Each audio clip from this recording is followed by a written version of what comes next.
All right, now this lesson is all about how to drive traffic to your blog, because traffic is the lifeblood of online business. Without traffic, there's no business, because if you don't have people visiting your website, then there's no way to get sales.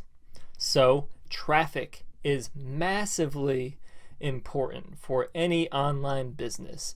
And we're going to get into some general strategies and some very actionable tips. Even if you're a complete beginner, you'll be able to start getting traffic right off the bat with these tips right here. So let's dive right into it.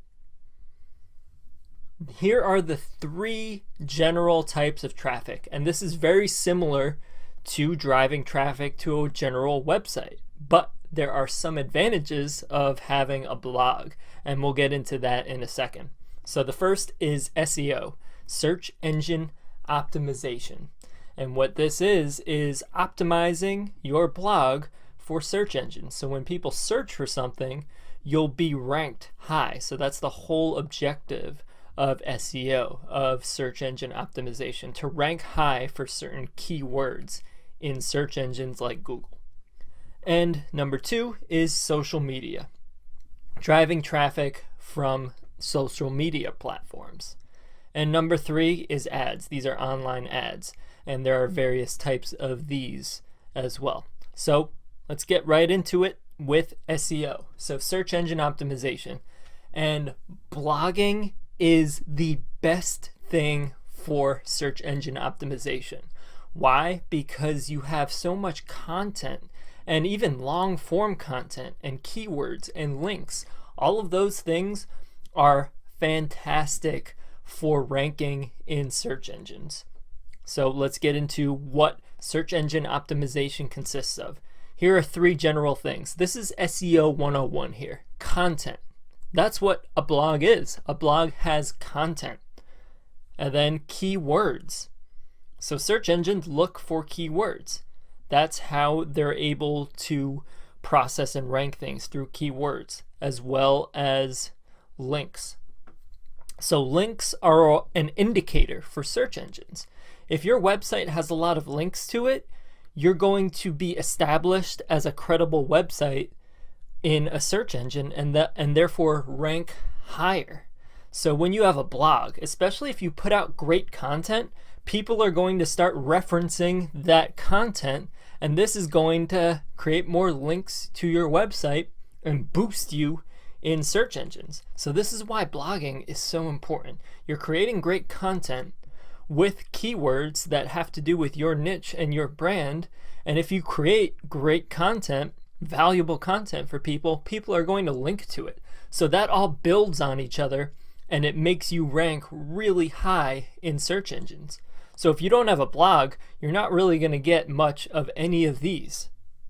And as an example, let's say you're in dog training and you write a bunch of how-to posts or dog training 101 and things like that. If people search how to train my dog and you have a blog post exactly on that, or to even get more specific, how to train my poodle, and you have a blog post on training poodles specific to that, you're going to be maybe the first result in Google, and that's amazing. And that's going to drive so much traffic to your website, because people are going to be reading that specific article, and then they're going to follow you. They'll get on your email list, they'll check out whatever products you're offering, and this of course applies to any niche, any industry. So you want to create great content that solves people's problems, that people are searching for, and this will get you ranking super high in search engines. So that's how SEO works and how SEO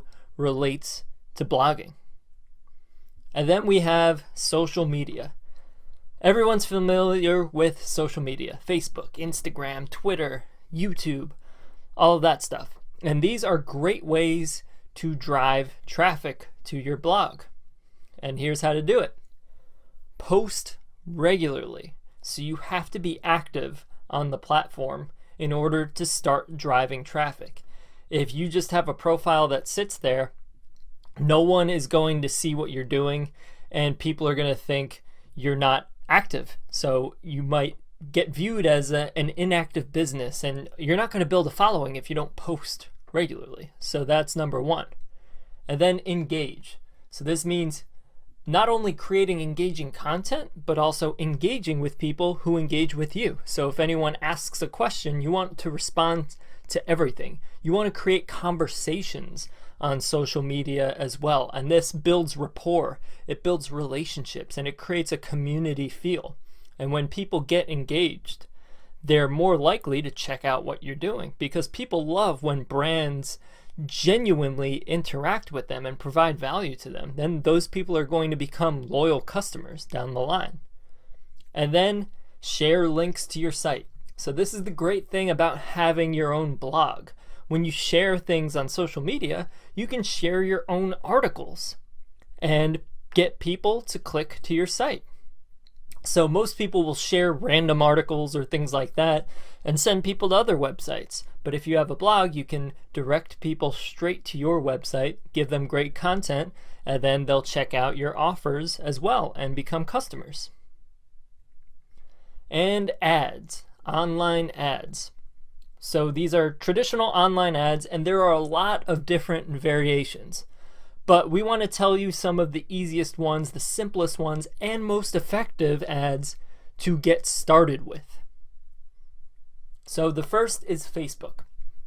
Facebook ads are a great place to start for anyone because it's simple to use, easy to set up, and you can target the exact people you want to reach, because Facebook collects so much data that you can target people that have specific likes or specific interests. So let's say you're in personal development.